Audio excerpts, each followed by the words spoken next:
역대상 오늘은 12장입니다.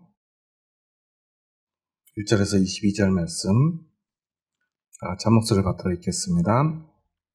다윗이 기스의 아들 사울로 말미암아 시글락에 숨어 있을 때에 그에게 와서 싸움을 도운 용사 중에 든 자가 있었으니 그들은 활을 가지며 좌우손을 놀려 물매도 던지며 화살도 쏘는 자여 베냐민 지파 사울의 동족인데 그 이름은 이러하니라.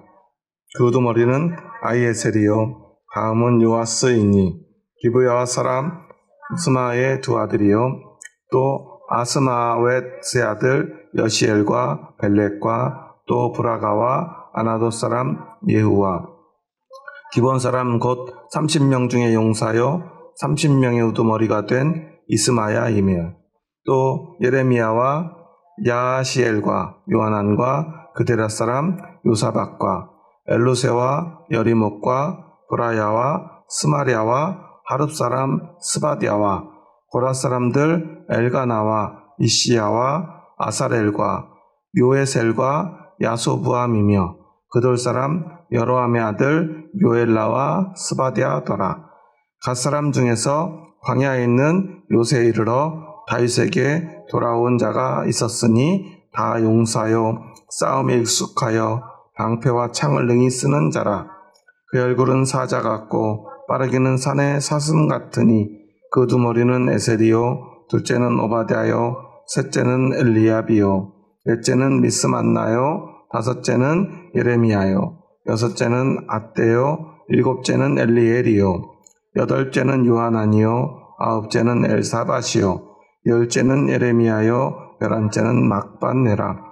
이 갓 자손의 군대 지휘관이 되어 그 작은 자는 백부장이요 더 큰 자는 천부장이더니 정월의 요단 강물이 모든 언덕에 넘칠 때에 이 무리가 강물을 건너서 골짜기에 있는 모든 자에게 동서로 도망하게 하였더라.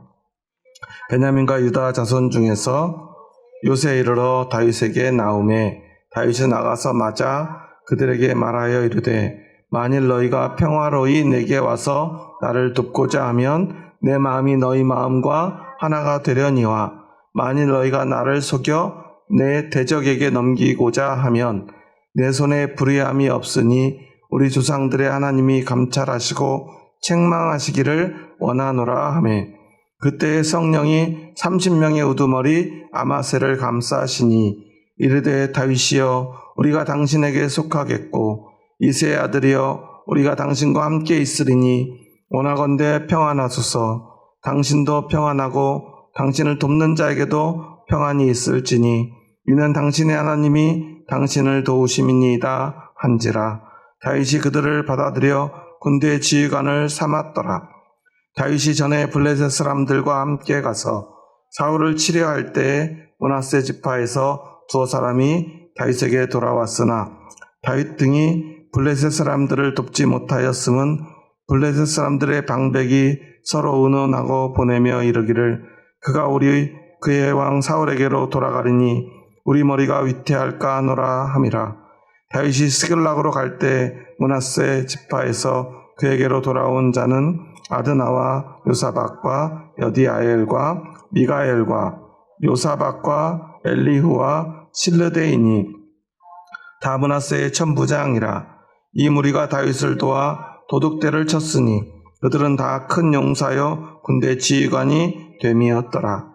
그때 사람이 날마다 다윗에게로 돌아와서 돕고자 하매 큰 군대를 이루어 하나님의 군대와 같았더라. 아멘.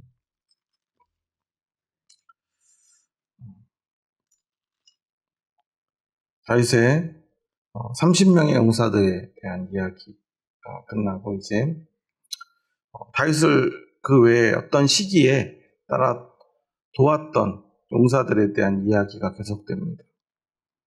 그 중에는 베냐민 지파 사람도 있었고요. 갓 지파 사람도 그리고 베냐민과 유다 지파 사람들도 다윗에게 와서 다윗을 돕습니다. 그런데 지금 이 12장에 있는 이야기들은 다윗이 전체 이스라엘의 왕이 되지는 못했지만 유다와 베냐민의 왕이 되고 그리고 온 지파의 왕이 되는 과정 속에서 체계적으로 세워진 용사들이 아니라 다윗이 사울에게 쫓기고 어려움을 당할 때 심지어는 이방 나라에까지 가서 도움을 청하고 그들에게 목숨을 구걸해야 했던 시절에 다윗을 도왔던 사람들의 이야기. 그리고 그 절박한 상황을 아주 잘 나타내는 내용이 바로 16절, 17절에 나와 있는 말씀인데요. 베냐민과 유다 자손 중에서 그 다윗이 있는 요새에 찾아온 사람들이 있어요. 다윗은 어쨌거나 그래도 수백 명 사람들을 이끌고 있고 그들의 우두머리로서 도망자 신세이지만 대장인 건 분명하잖아요. 그들의 왕인 건 분명하잖아요. 그런데도 다윗이 직접 요새 밖으로 사람들을 맞이하러 나가요. 우리 한번 17절 말씀만 다시 한번 읽어보겠습니다. 다윗이 나가서 맞아 그들에게 말하여 이르되 만일 너희가 평화로이 내게 와서 나를 돕고자 하면 내 마음이 너희 마음과 하나가 되려니와 만일 너희가 나를 속여 내 대적에게 넘기고자 하면 내 손에 불의함이 없으니 우리 조상들의 하나님이 감찰하시고 책망하시기를 원하노라. 아멘. 이 본문을 자세히 읽어보면요, 지금 다윗의 상태를 우리는 파악해 볼 수 있어요. 다윗은 지금 어떤 상태일까요? 굉장히 불안하고 두렵고 힘든 상태예요. 왜냐하면 사람들 때문에. 어떤 사람들이냐면 자신을 속이는 사람들, 자기를 대적에게 팔아 넘기려는 사람들. 아마 다윗이 지금 이 17절 말씀을 기록하고 있는 이 상황에서 정신과 의사를 만나면 아마 노이로제나 우울증이나 공황장애 진단을 받았을지도 모르겠어요. 다윗은요, 굉장히 괴롭고 힘든 상황에 있어요. 아무도 믿을 수가 없어요. 움츠러들어 있고요, 너무나 괴롭고 힘이 듭니다. 자기를 돕겠다고 사람들이 찾아왔는데 믿을 수 없어서 그가 밖으로 나간 거예요. 왜냐면 요새에 들어와가지고 요새의 상황을 정탐하고 자신을 이 대적에게, 대적은 누구죠? 사울왕이죠. 사울왕에게 또 일러 바쳐가지고 어려움이 생길까봐. 우리는요, 다윗왕 하면은 믿음의 왕, 골리앗도 두려워하지 않는 소년, 전쟁터에서 용맹한 장군, 사울왕이 그 큰 덩치와 그리고 수많은 전쟁을 누비며 쌓았던 어떤 경험들을 통해서 적을 물리쳤던 것보다 더 많은 적을 물리친 장수, 용맹한 사람으로만 생각합니다. 그리고 이스라엘에서 왕하면, 이스라엘의 왕이라면 당연하게도 모든 사람들, 유대인이나 기독교인들이나 그 왕은 다윗왕이라고 생각합니다. 그러니까 우리는 마치 다윗은 태어날 때부터 왕인 것처럼 생각을 해요. 왕처럼 걷고 왕처럼 말하고 왕처럼 생각하는 사람일 것이라고 생각해요.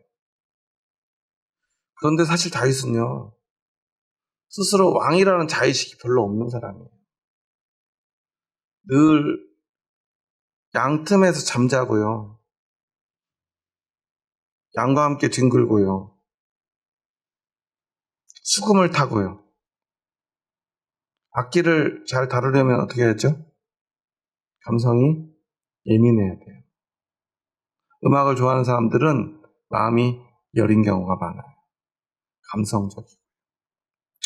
아마도 다윗은 밤하늘을 보면서 수금을 타거나 노래 부르는 걸 좋아했을 것 같아요. 감성이 풍부한 소년이었으니까. 하늘을 보고요. 또 바람을 느끼고요. 풀을 따라 양떼를 몰면서 그는 그저 그렇게 유유자적 살고 싶었을 거예요. 양을 치는 목자들은 양하고 보내는 시간이 많을까요? 사람하고 보내는 시간이 많을까요?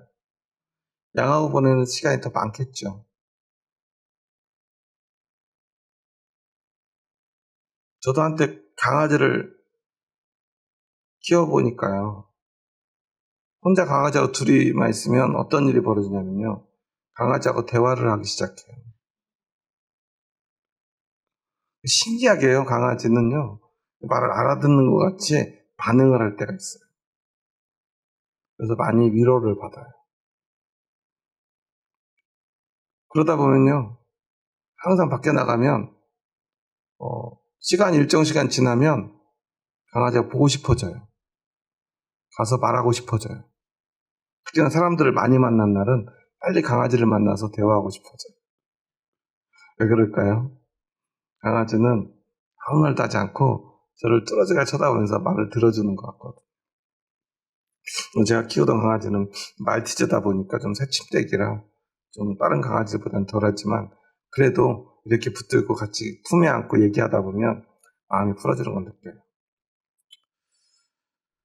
동물을 키우고요. 동물과 가까이 지내다 보면 사람 마음이 순수해져요. 왜냐하면 동물은 사람을 속일 줄 모르기 때문에 그래요.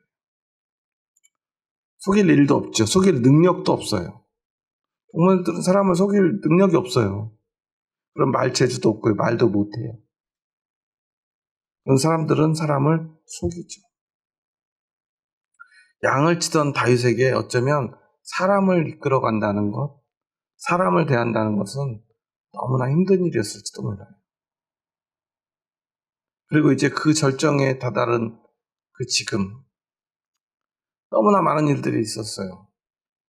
사람들 자꾸만 자기를 죽이려고 하고요. 밀고 하고요. 거기서 도망치고요. 어떤 사람은 또 자기를 도와주기도 합니다. 그래서 고맙게 도움을 받고 떠났는데 자기 때문에 자기를 도와줬던 사람들이 밀고 한 사람에 의해서 죽임을 당하기도 하고 또 자기 주변에는 그렇게 괴롭고 힘들고 상처받은 사람들이 모여들기 시작했어요. 자기 주변에는요, 자기가 도와줘야 될 사람들밖에 없어요. 수백 명의 사람들이 모여 있는데요, 그 사람들은요, 다 마음에 상처받고 마음이 무너진 사람들밖에 없었다고 그래요. 그러니까 다윗은요, 자신의 마음도 무너져 있는데 낯선 사람이 찾아오니까요, 홀로 그곳으로 갑니다. 오늘 본문에 보면 이렇게 기록되어 있죠. 다윗이 나가자마자 그들에게 말하여 이르되 만일 너희가 평화로이 내게 와서 나를 돕고자 하면, 한마디로 말하면 다윗은 아마 이렇게 말했을지도 몰라요. 너희가 여기 온 것은 평안이냐 아니면 전쟁이냐. 짧게 말했을지도 몰라요. 평안이냐? 평안입니다. 혹시 전쟁 아니야? 너희들 나 죽이려고 온 거 아니야? 나 팔아먹으려고 온 거 아니야? 그러니까 아직 아무 말도 안 했는데 뭐라고 말하냐면, 만일 너희가 나를 속여 내 대적에게 넘기고자 하면 내 손에 불의함이 없으니 우리 조상들이 하나님이 감찰하시고 책망하시기를 원하노라. 무슨 말이죠? 너희가 나를 대적하고 나를 팔아넘겨서 나를 죽이려고 한다면 너희 똑바로 알아. 나는 불의함이 없는 사람이기 때문에, 다른 말로 하나님 보시기에 의로운 사람이기 때문에 하나님이 너희들 가만 놔두지 않을 거야. 이 얼마나 공허한 말입니까? 여러분을 속이려는 사기꾼을 만났는데 사기꾼에게 말합니다. 나는 불의함이 없는 사람이고 하나님이 사랑하는 사람이기 때문에 만약에 혹시나 당신이 나를 속이려고 한다면 조심해야 될 거예요. 하나님이 감찰하실 거거든요. 하나님이 지켜보고 계세요. 당신 벌 받을 거예요. 사기꾼은 뭐라고 그럴까요? 그러든지 말든지. 이 사람 속여먹기 참 좋은 사람이구나 생각하지 않겠습니까? 다윗은요, 얼마나 절박했는지요. 자기를 죽이러 왔는지 아니면 자기를 도우러 왔는지 모르는 사람에게요, 홀로 나가가지고요, 기껏 한다는 말이요. 나는 불의함이 없는 사람이야. 나 죽이려고 하지 마. 나 죽이면 하나님이 가만 안 두실 거야. 그 말은 무슨 말이에요? 난 하나님 말고는 의지할 게 없는 사람이야. 자백을 하고 있는 거예요. 난 아무 힘이 없어. 그러니까 무슨 말이에요? 나를 죽이려고 하면 얼마든지 죽일 수 있는 거예요. 팔아먹으면, 밀고 하면, 대적에게 자신을 넘겨버리면 나는 지금 죽을 수밖에 없는 상황이라는 것을 이미 지금 그 적인지 악어인지도 모르는 사람들에게 이미 고백하고 있어요. 사실 이런 말을 하지 않는 게 더 낫지 않겠습니까? 진짜 살기 원한다면. 그래서 다윗이 마음이 얼마나 무너져 있는가를 우리는 잘 알 수 있어요. 그런 말을 하지 않을 수가 없어요. 너무 약하기 때문에. 너무나 부서져 있어요. 우리는요, 오늘 계속해서 다윗의 용사들에 대한 이야기를 해요. 그리고 막 멋지고 싸움을 잘하고 앞에서도 보면은 어떤 사람이 있죠. 2절에 보면 활을 가지고요. 좌우선을 올려 물매도 던져요. 화살도 쏘고요. 물매도 던진대요. 말을 타고요. 창을 쓰고요. 방패를 같이 쓰고요. 그런 멋진 용사들이 다윗의 주변에 너무 많아요. 우리는 그것만 생각해요. 다윗을 느낄 때 지금 다윗의 마음속에는요, 그런 마음이 들까요? 아, 내 주변에는 이렇게 용맹하고 잘 싸우는 용사들밖에 없구나. 나는 어떤 전쟁이라도 이길 수 있겠구나. 이런 마음이었을까요? 아니에요. 다윗의 마음속에는요, 모든 사람들이 나를 잡아 죽이려고 그러고 나를 사울왕에게 팔아 넘기려고 그러고 언제 죽을지 모르고 언제 끝날지 모르고 오직 두려움밖에 남아있잖아요. 믿을 만한 사람으로 가득 차 있다는 생각보다는 믿을 수 없는 사람들밖에 없구나라는 생각밖에 없었다는 사실이에요. 우리는 그 다윗의 마음을 생각해 봐야 돼요. 그가 얼마나 괴로웠을지. 우리는요, 이미 결과를 아니까 쉽게 말해요. 어차피 하나님이 기름 부으셨고 하나님이 왕이 되게 만들어 주신다고 했고 그리고 결국 왕이 됐고 됐네. 다윗은 뭐 복받은 사람이잖아. 우린 너무나 이렇게 쉽게 생각해요.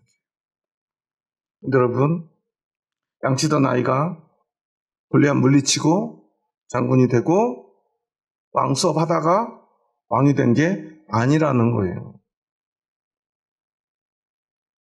그건 골리앗을 물리치고요, 사울왕의 수종드는 사람이 되어서 늘 수금을 타고 다 사울왕이 가장 가까운 곳까지 갔고요, 백성들에게 칭송받는 사람이 되었는데요, 왕에게 미움받아서 그는 왕이 죽이려고 하는 사람이 돼요.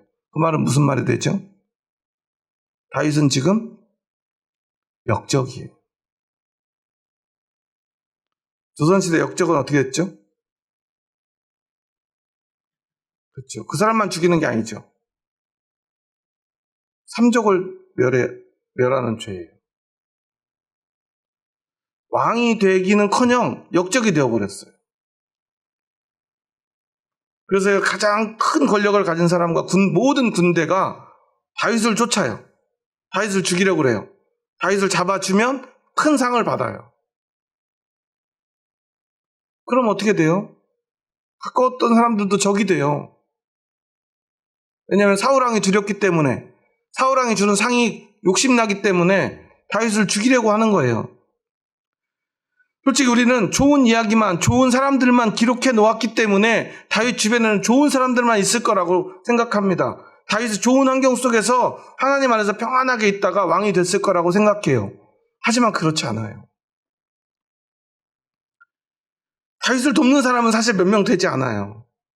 그 외에 모든 사람들은 다윗의 적이었어요. 아니, 실제 적이었는지 아닌지 알 수 없는 상황 속에서 다윗은 그 어둠 속에서, 안개 속에서 한 걸음 한 걸음 걸어가고 있었어요. 누가 적인지 누가 악원인지 알 수가 없어요. 내 편이라고 생각했던 사람들에게 끊임없이 배신당하고 또 배신당하고 또 배신당합니다. 다윗의 길은 그런 길이었어요.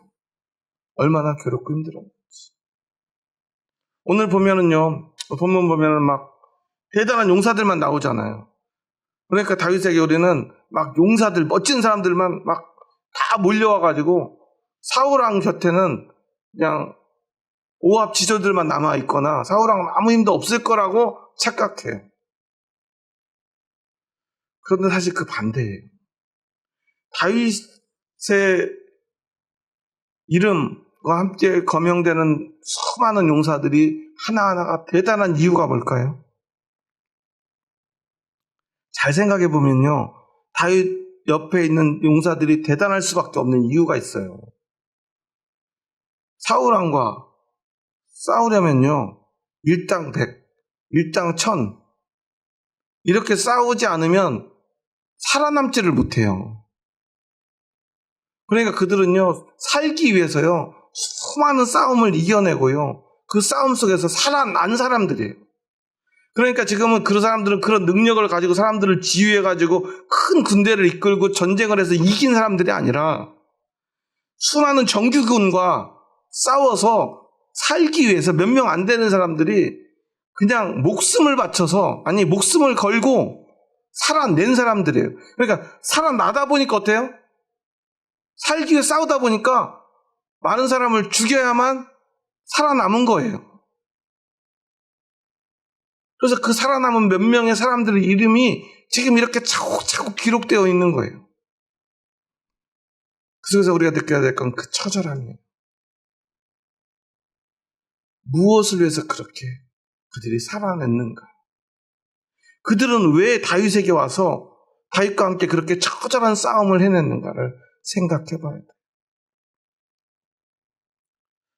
오늘 이름들, 내용들을 딱 이야기하면 참 너무 길 것 같아서 제가 다 이야기는 못하지만 우리 21절과 22절 말씀은 함께 읽습니다. 21절, 22절입니다. 이 무리가 다윗을 도와 도둑대를 쳤으니 그들은 다 큰 용사여 군대 지휘감이 됨이었더라. 그때 사람이 날마다 다윗에게로 돌아와서 돕고자 하며 큰 군대를 이루어 하나님의 군대와 같았더라. 그런 수많은 무리들이, 수많은 장수들이, 백부장이, 청부장이 다윗에게로 옵니다. 그들은 다 큰 용사요 군대 지휘관이 됩니다. 날마다 사람이 다윗에게로 돌아와 돕고자 합니다. 그래서 뭐가 돼요? 큰 군대를 이루어 뭐가 같이 됩니까? 하나님의 군대와 같았더라. 우리는 어떤 단어들이 다가오죠? 용사, 군대 지휘관, 큰 군대, 하나님의 군대가 다가오죠. 근데 이 화려한 수식어 속에서 진짜 현실이 뭔가는 딱 이 단어에 압축되어 있는데 그게 뭐냐면 다윗에게로 돌아와서 어떻게 하고자 했던 사람들이에요? 돕고자 하매. 이 말은 무슨 말이에요? 다윗은 지금 뭐가 필요한 사람이에요? 도움이 필요한 사람이에요. 이 사람 돕지 않으면 살 수 없는 사람이에요. 이 수많은 용사들이 도와도 역부족인 상황이에요. 하나님의 군대 되게 멋지잖아요. 근데 정확히 읽어보면 하나님의 군대가 된 게 아니에요. 큰 군대가 된 게 아니에요. 큰 군대가 이루어진 것처럼 보이는 것이고 하나님의 군대와 같았던 거예요. 그런데 정작 현실은 뭐냐면 너무나 절실히 손 하나도 필요한, 너무나 도움이 필요한 현실, 그게 바로 다윗의 현실입니다. 그래서 사람들이요 그를 도우러 와요. 근데 도우러 온 사람 몇 면을 보세요. 먼저 12장 앞에 보면 어떤 지파 사람들이 와요? 베냐민 지파 사람들이에요. 그래서 12절 처음에 보면 딱 뭘로 시작해? 다윗이 기스의 아들 사울로 말미암아 시글락에 숨어 있을 때 그에게 싸움을 도운 용사 중에 든 자가 있었으니. 어떤 지파 사람이에요? 베냐민 지파. 2절 뒤에 보면 베냐민 지파 사울의 동족인데 베냐민 지파 사울의 동족이 다윗에게로 왔어요. 대단한 일이죠. 그런데 베냐민 지파 사람들은 실제로 누굴 도왔을까요? 여러분 생각해 보세요. 이런 말 하면 좀 별로지만 전라도 사람이 대통령 후보에 나왔어요. 전라도 사람들은 누굴 돕겠어요? 전라도 후보를 돕겠죠. 경상도 사람이 대통령 후보에 나왔어요. 경상도 사람은 어디 사람을 돕겠어요? 경상도 후보를 돕겠죠. 똑같은 상황이에요. 전라도 경상도 싸우는 것보다 더 치열하게 사울과 다윗의 동네가 싸우고 있어요. 베냐민 지파는 똘똘 뭉쳐서 누굴 돕겠어요? 사울왕을 돕죠. 근데도요, 다윗을 돕는 사람들이 왔대요. 많이 왔을까요? 새 눈물만큼 온 거예요. 근데 그걸 기록해놨어요. 왜 기록해놨을까요? 얼마나 고마우면 기록해놨겠어요. 베냐민 지파 사람이 왔어요. 한 명인지 두 명인지 세 명인지 모르겠지만 사람 이름을 보면은 막 그 우두머리는 아이에셀이요, 그 다음은 요아스요, 기브아 사람 스마야 두 아들이요, 또 막 써놓잖아요. 잘 세보면 몇 명 안 돼요. 전체 그 수만 명의 베냐민 사람 중에 몇 명 온 거예요. 근데 그들이 얼마나 고마우면 이렇게 써놨겠어요. 8절부터 보면 갓 사람들에 대한 이야기가 있어요. 갓 지파는 어디에 사는 사람들이죠? 요단 동편, 풍요로운 그 비옥한 땅에 사는 사람들이에요. 자기들은 거기 그냥 있으면요, 사울왕과 다윗의 싸움에 끼어들 필요가 없어요. 근데 거기서 왔대요. 많이 왔을까요? 아니죠. 지금 이런 싸움에 괜히 끼어들면 어떻게 돼요? 고래 싸움에 새우등이 터져요. 그래서 대부분의 갓 사람들은 가만히 있었을 거예요. 그런데 어떤 사람들이 왔어요. 많이 오지 않았어요. 근데 그 사람들이 그 손길이 얼마나 고마운지. 마치 김장을 하는데 저희 어머니가 지금은 좀 조그마한데 제가 어렸을 때는 그때는 식당을 좀 그래도 열심히 하시던 때라 보통 김치가 대충 세도 1000포기가 넘어요. 한 3일, 4일을요, 김장을 하려면요, 온 가족이 다 몸살이 났어요. 그거 막 소금에 절여서 막 물에도 씻고, 물기 빼고 막 한 2, 3일 동안의 시간은요, 허리가 끊어질 것 같아요. 우리 나중에 이렇게 속 바르고 하는 거는요, 일 같지도 않아요. 그런데 아무리 해도요, 아무리 바르고 해도 끝이 없어요. 그렇게 막 1000포기, 1500포기 김장을 하는데 만약에 저희 딸이 한 4살, 5살 때 할머니 돕겠다고 막 김치에 속을 이렇게 바른다고 생각해 보세요. 고마워요, 안 고마워요? 도움이 돼요, 안 돼요? 안 돼요. 더 힘들어요. 나중에 이렇게 옷 빨아주는 것도 힘들고요. 잘못한 거 다시 또 해야 되고요. 그래서 열심히 하면 어때요? 고마워요. 나중에 김장 끝나고 나면 무슨 얘기예요? 야, 그 조그만 게 그걸 막 야무지게 발랐어. 야무지게 바르긴 뭘 야무지게 발라요. 그런데도 그 얘기를 해요. 밥 먹으면서 다 끝내놓고. 도움이 안 되죠. 근데도 그 도움의 손길이라도 필요한 절박한 상황이 있는 거예요. 다윗의 상황이 그런 상황입니다. 그런 사람들이라서 돕습니다. 우리는 기억해야 돼요. 하나님이 한다는 건요, 그런 절박함 속에서 그 별로 도움이 안 될 것 같은 사람들의 손길을 통해서, 그렇지만 그럼에도 불구하고 하나님의 일이기 때문에 목숨을 걸고 그 연약한 손길들을 모아서 우리는 싸움을 향해 나아갑니다. 죽음의 위협 가운데 견뎌냅니다. 21절에서 무리가 다윗을 도와 도둑대를 쳤다고 그러죠. 그들은 다 큰 용사요 군대 지휘관이 되었다고 그래요. 그 싸움에서 살아남았기 때문에 용사가 되고 큰 지휘관이 될 수 있었던 거예요. 얼마나 처절하게 싸워서 살아남았으면 그 싸움 하나로도요, 용사가 되고요, 지휘관이 될 만큼 대단한 사람이 되어버린 거예요. 그리고 그 싸움이 얼마나 처절했겠습니까? 그런데 이 모든 것들을 함께 감당했던 이유는 오직 하나. 오직 하나님의 뜻을 위해서입니다. 사람들이 날마다 다윗에게로 돌아와 돕고자 합니다. 여기서 돕고자 한다는 말의 의미는 두 가지가 있어요. 다윗이 너무나 부족하고요, 너무나 어려운 상황이라 돕고자 하는 거예요. 그런데 그들이 진짜 돕고자 하는 건 뭐예요? 저렇게 연약한데, 저렇게 부족한데 그들은 알고 있어요. 하나님이 세운 사람이 바로 저 연약한 다윗이라는 거, 저 힘없는 다윗이라는 거.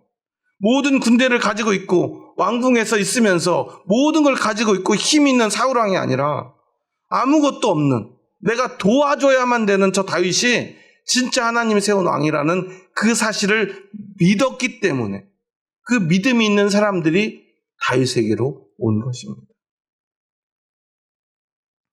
여기서 우리는 진짜 믿음이 무엇인지를 알아야 돼요. 진짜 신앙생활이라는 것이 무엇인가를 깨달아야 돼요. 너무나 많은 사람들이요, 진짜 하나님의 뜻이 무엇인가를 생각하지 않아요. 진짜 하나님이 세운 사람인가를 보지 않아요. 뭘 보죠? 그가 뭘 가지고 있나? 그가 어떤 성과를 이루었나를 봐요.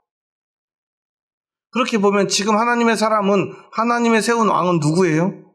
사울왕이죠. 지금 한국 교회도요, 그렇게 사울왕을 따르는 그리스도인들이요, 성도님들이 너무나 많아요. 성과만을 봅니다. 겉모습만을 봅니다. 그가 가진 것을 봅니다. 그가 앉은 자리를 봐요. 그런데 하나님은요, 사울왕이 불순종하자마자 사무엘을 통해서 양치는 소년 다윗에게 기름을 붓도록 해요. 그때는요, 다윗이요, 골리앗을 물리쳤을 때가 아니에요. 그가 무슨 대단한 장수가 된 게 아니에요. 아무것도 없었어요. 그럼 나중에는 다윗이 대단한 걸 가졌느냐? 지금 보세요. 아무것도 없어요. 그는 그저 도망자 신세일 뿐이에요. 그저 자기에게로 온 별 볼 일 없는 사람들, 힘없는 사람들, 상처받은 사람들을 지켜내기 위해 아둥바둥 하다가요, 아무 힘이 없으니까요, 자신이 돕겠다고 찾아온 사람들에게 찾아가가지고 너희들 나 죽이러 온 거야? 나 살리려고 온 거야? 평안이야? 전쟁이야? 혹시 너희가 나를 죽이려고 왔다면 너희들 조심해야 될 거야. 나는 불의하지 않은 사람이거든. 하나님이 다 지켜주실 거거든. 너희들에게 천벌을 내리실 거야. 전쟁터에서 아무짝에 쓸모없는 공허한 말들만을 외치고 있는 그 다윗. 하지만 하나님은 진짜 그 다윗을 도우셨다는 사실이에요. 다윗을 지키셨다는 사실이에요. 여러분의 가는 길이 대단한 성과가 없어도, 모든 사람이 나를 미워하는 것 같아도, 그래도 여러분 포기하지 마세요. 낙심하지 마세요.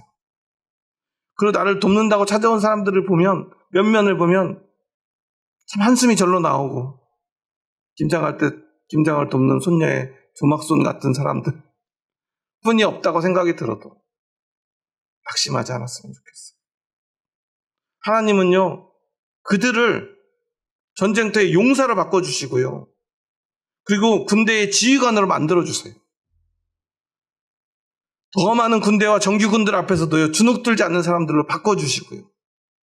그래서 결국 그들을 하나님의 군대가 되게 하시고, 하나님의 군대로서 하나님의 사명을 감당하게 해요. 자, 이번에 연합 예배를 드리면서 그런 생각이 들더라고요. 참 교회가 다 다르구나. 어떤 교회는 어린 아이들이 많고, 한 교회는요, 어린 애들이 너무 많아져가지고 교회를 이번에 확장한대요. 되게 부럽죠. 근데 그것 때문에 너무 힘들대요. 어른들은 안 오고요, 애들만 안 온대요. 전도를 열심히 했더니 그렇게 돼버렸대요. 그러다 보니까 확장을 해야 되는데요, 헌금하는 교인이 없대요. 그래서 교회가 부흥이 되는데요, 점점 힘들어지고 있대요. 그래도 너무 기쁘대요. 저는 그게 하나님의 사명이라고 생각해요. 그게 바로 하나님의 일을 하는 방식이라고 믿어요. 그래서 아이들이 기타 치면서 찬양하고 이번 특송하는데, 사실 저는 너무 부럽더라고요. 우리 태영이가, 상렬이가 저렇게 우리 중등부 찬양하는 날이 오겠지, 이렇게 기도했어요. 그런데 그럼 거기서 찬양을 인도했던 그 중등부 아이보다 우리 태영이나 상렬이가 부족한가요? 아니죠. 그게 뭐가 문제 같아요. 또 어떤 교회는 반주자가 너무 많아가지고 CD를 2개나 놓고 반주하잖아요. 하나 반주할 사람이 없어가지고 힘든데, 찬양 인도하시는 분들도 많고, 교회마다 크고 작은 문제들이 있지만 또 다른 용사들이 있어요. 또 우리 정원교회는 정원교회만의 용사들이 있지. 다른 교회 다 어른들이 나가 찬양하는데 우리 교회만 애기들 나가가지고 쭈뼛쭈뼛하고 막 어떻게 할지 몰라서 이러고 딴 데 쳐다보고 딴짓하고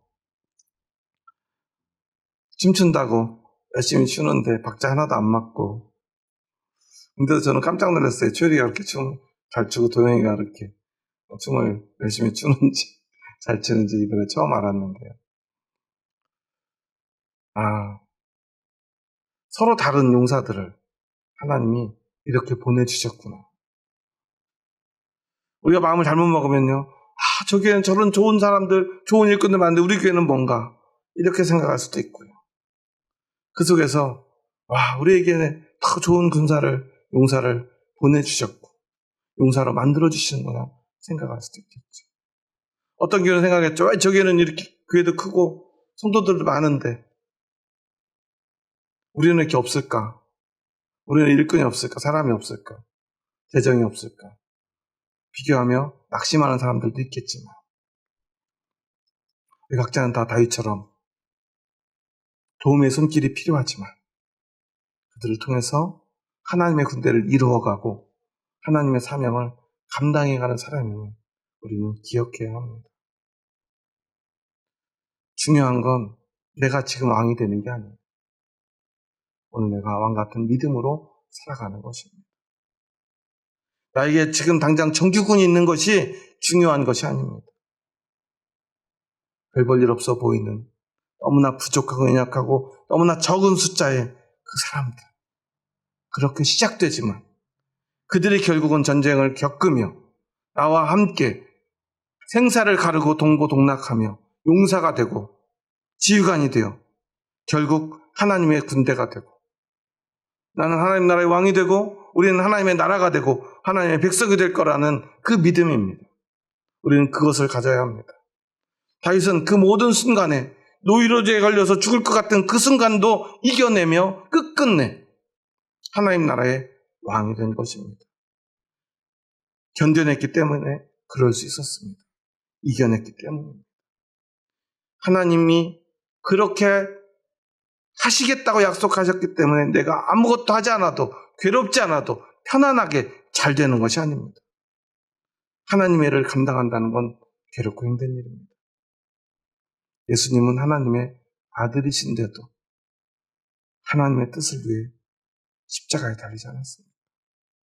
그런데 우리는 내가 뭐라고 십자가는커녕 어떤 고통도 없이 성공만을 하기 원합니다. 세상에 그런 하나님의 뜻은 없습니다. 그렇게 이루어지는 하나님의 뜻은 없습니다. 다 연약한 데서부터 아무것도 없는 데서부터 부족함 속에서 도움이 필요한 상황들을 견뎌내고 두려움을 이겨내고 그리고 하나님의 나라를 만들어가는 것입니다. 오늘 여러분은 어디에 있습니까? 그곳에서 하나님의 뜻을 이루어가는 저와 여러분이 될 수 있기를 주님의 이름으로 축원합니다. 기도하시겠습니다.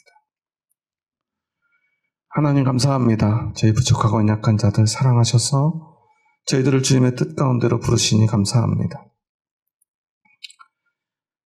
하나님은 다윗을 기름 부으시고 왕으로 세우셨습니다. 아무것도 모르는 어린아이를, 철없는 어린아이를, 그저 양떼밖에 다룰 줄 모르는 그 어린아이를 기름 부어 왕으로 세우셨습니다. 그러면 우리는 그 어린아이가 금방 왕이 되고 하나님이 위대하시니 손쉽게 왕이 되었을 거라고 착각합니다. 하지만 그 순수하고 철없던 어린아이는 너무나 많은 사람들에게 상처받고 배신당하고 죽을 수밖에 없는 위기 속에서도 포기하지 않고 하나님의 뜻, 그것 하나만 붙들고 그 두렵고 괴롭고 고통스러운 삶을 견뎌냅니다. 수많은 군대가 있지만 다윗을 도운 사람들은 소수에 불과했습니다. 그들을 데리고 과연 전쟁을 치를 수 있을까? 다윗은 두려웠을 것입니다. 하지만 그럼에도 불구하고 그는 포기하지 않았습니다. 사람들의 배신으로 사람을 믿을 수 없었지만 또한 사람이 필요했기에 홀로 나아가 사람들을 맞이했습니다. 그리고 평안으로 인사했습니다. 두렵지만 그 사람이 필요하기 때문에. 그리고 그렇게 그들은 용사가 되고 군대의 지휘관이 되어가고 그렇게 하나님의 군대가 만들어졌습니다. 그리고 그 군대는 끝내 하나님의 나라를 만들어냈음을, 하나님의 뜻을 성취했음을 고백합니다. 오늘 우리도 그렇게 다윗과 같이 하나님의 뜻을 이루기 위해 그 길을 걸어가야 됨을 기억하게 하여 주시옵소서. 비록 부족할지라도 연약할지라도 서로 손잡고 의지하며 함께 싸우며 승리하는 저희들 되게 하여 주시옵소서. 예수님의 이름으로 기도합니다. 아멘.